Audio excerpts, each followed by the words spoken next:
ચૈત્રી નવરાત્રી એ મા દુર્ગાની ઉપાસનાનો પવિત્ર ઉત્સવ છે। આ 9 દિવસ દરમિયાન ભક્તો ઉપવાસ, જાપ, પાઠ અને આરતી દ્વારા માતાજીની આરાધના કરે છે। ખાસ કરીને બપોરે 12 વાગ્યે કરવામાં આવતી 108 દીવડાની મહાઆરતીને અત્યંત શુભ અને શક્તિશાળી માનવામાં આવે છે।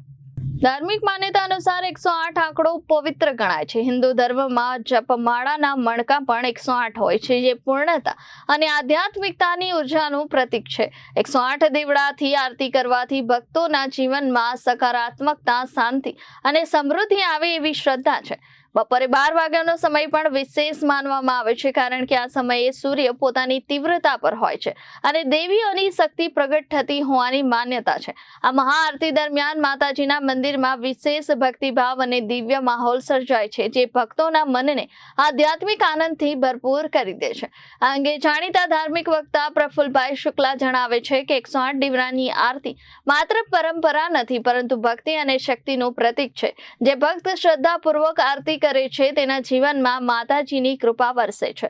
तेथी चैत्री नवरात्रि दरमियान आ महाआरतीमां जोडावવું भक्तो माटे विशेष पुण्यप्रद अने आध्यात्मिक उन्नतिदायक मानवामां आवे छे। माताजी हवे आवतीकालथी चैत्रथी नवरात्रिनो आरंभ थई रह्यो छे।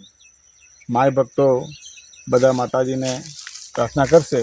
तो तेनी अंदर एक प्रश्न छे बापू के कोई 11 दीवानी करे, कोई 21 दीवानी करे, 108 दीवानी करे, तो 108 दीवाने आरतीनुं महत्व शुं बापू? बहुत सरस प्रश्न है बिपिनभाई तमारो।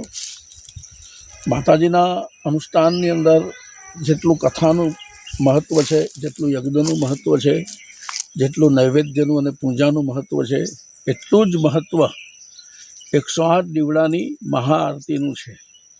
अष्टोत्तर शत एटले के 108 दीवा जे प्रगटे अने एनी जे जोत उपर जाए, जो श्रद्धा राखे तो माणसने एमां पण माताजीनुं दर्शन थाय छे।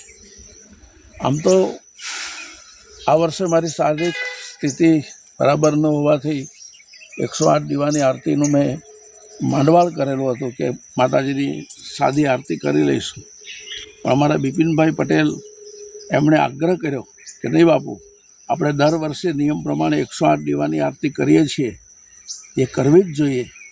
અને પોતે જવાબદારી સ્વીકારી કે હું રોજ આવીને આરતી તૈયાર કરી દઈશ અને આવતીકાલથી એ 108 દીવાની આરતી થશે। મહત્વ માણસના અંદર રહેલી શ્રદ્ધા, ભક્તિ, ભાવ એનું છે। અમારા રમીલાબેન બાબુભાઈ પટેલ મોટી સરોણવાળા, મારો એક સ્વભાવ છે કે હું કોઈને પણ એક જ વાર કહું, પછી બીજી વાર નથી કહેતો। મને એમ લાગે કે આની પાસે આ સત્કાર્ય કરાવવું છે તો હું એક વાર કહું કે બોલો તમારી ઈચ્છા છે, પછી જો એના ભાગ્યમાં હોય, એના નસીબમાં હોય, ઘણા એવા શ્રદ્ધાળુ છે કે એક જ ફોન ઉપર તરત જ સંમત થઈ જાય, કારણ કે એના નસીબમાં માની સેવા લખાયેલી છે। ઘણા કરમ ફૂટેલા હોય તે હે હમણાં નહીં થાય, હમણાં આમ છે।